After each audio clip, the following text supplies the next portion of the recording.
ഇവിടെ ഡിസ്കസ് ചെയ്യുന്നത് some properties of definite integral. അപ്പോൾ നമ്മൾ ഓൾറെഡി ഇൻ്റഗ്രൽസ് ഒക്കെ കണ്ടു. ഇപ്പോൾ ഒരു integral x square d x അതിലിപ്പോൾ ഒരു 1 to 2 ആണെങ്കിൽ നമ്മൾ എന്താണ് ചെയ്തിട്ടുണ്ടായിരുന്നത്? എക്സ് സ്ക്വയറിനെ ഇൻ്റഗ്രേറ്റ് ചെയ്യും, എക്സ് ക്യൂബ് ഡിവൈഡഡ് ബൈ 3. എന്നിട്ട് ഇതിലെന്ത് ചെയ്യും? അപ്പർ ലിമിറ്റും അപ്ലൈ ചെയ്യും, ലോവർ ലിമിറ്റും അപ്ലൈ ചെയ്യും. ആദ്യം അപ്പർ ലിമിറ്റ് അപ്ലൈ ചെയ്ത് കഴിഞ്ഞാൽ എന്തായിരിക്കും? 2 cube 8 divided by 3 minus lower limit apply ചെയ്തു 1 cube 1 divided by 3 equal to 7/3. ഇങ്ങനെയാണ് നമ്മളിതിൻ്റെ കാൽക്കുലേഷൻ ചെയ്തിട്ടുണ്ടായിരുന്നത്.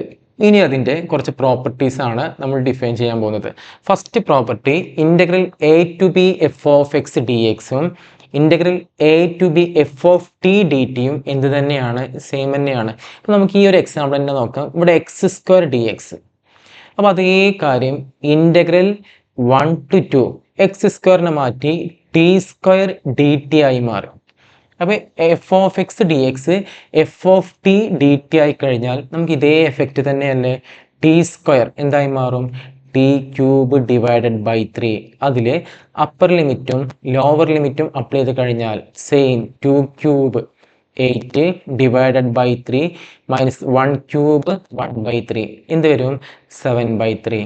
ഇതാണ് ഇതിലെ ഫസ്റ്റ് പ്രോപ്പർട്ടി. ഏകദേശം ഓക്കെ ആയിട്ടുണ്ടാകും എന്ന് കരുതുന്നു. Then second property. Okay, second property എന്താണ്? Integral A to B F of X. അപ്പോൾ നേരത്തെ same question, integral 1 to 2 X cube D X. നമ്മൾ നേരത്തെ ചെയ്ത സെയിം എക്സ് ക്യൂബ് എന്തായിരിക്കും വരിക? X raised 4 divided by 4. ഇവിടെ 1 to 2ൽ ഇൻ്റഗ്രേറ്റ് ചെയ്യണം. അപ്പോൾ 2 raised 4 16 ഡിവൈഡഡ് ബൈ 4 മൈനസ് 1 raised 4 1/4 ഈക്വൽ എന്ത് കിട്ടി? 15/4 എന്ന് കിട്ടി. ഇനി ആ 1 to 2നെ മാറ്റിയിട്ട് അപ്പർ ലിമിറ്റും ലോവർ ലിമിറ്റും ചേഞ്ച് ചെയ്താൽ, അതായത് താഴെ 2 മുകളിൽ 1 ആ രീതിയിലേക്ക് മാറ്റിക്കഴിഞ്ഞാൽ same X cube D X ചെയ്ത് കഴിഞ്ഞാൽ എന്തായിരിക്കും? എക്സ് ക്യൂബ് ഡി എക്സ് എന്തായി മാറി? X raised 4 divided by 4. ഇനി ഇവിടെ ശ്രദ്ധിക്കുക, ഇവിടെ അപ്പർ ലിമിറ്റ് 1 ലോവർ ലിമിറ്റ് 2. അപ്പോൾ എന്തായി മാറും? 1 raised 4 1 ഡിവൈഡഡ് ബൈ 4 മൈനസ് 2 raised 4 16 ഡിവൈഡഡ് ബൈ 4 എത്രയാണത്? 4. ഇനി ക്രോസ് മൾട്ടിപ്ലിക്കേഷൻ ചെയ്ത് നോക്കൂ. 1 into 1 1 minus 16 divided by 4 equal to എന്ത് കിട്ടി? മൈനസ് 15/4. അപ്പോൾ ഇവിടെ പ്ലസ് 15/4 ആണെങ്കിൽ അതിന് നേരെ ഓപ്പോസിറ്റ് സൈനാണ് ഇവിടെ വന്നിട്ടുള്ളത്.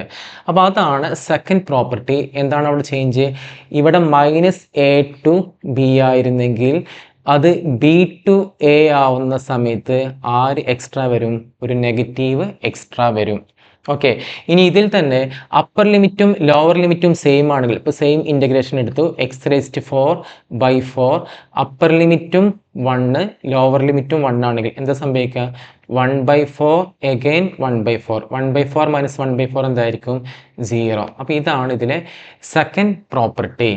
Okay, then third property. എന്താണ് third property? Integral A to B F of X D X.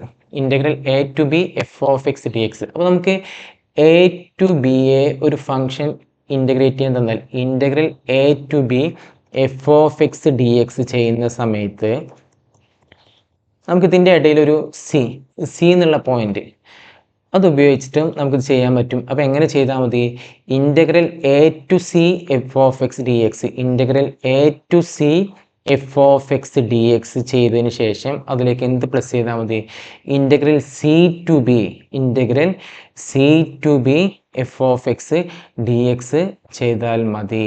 അവ രണ്ടും എന്തായിരിക്കും? സെയിം റിസൾട്ട് ആയിരിക്കും.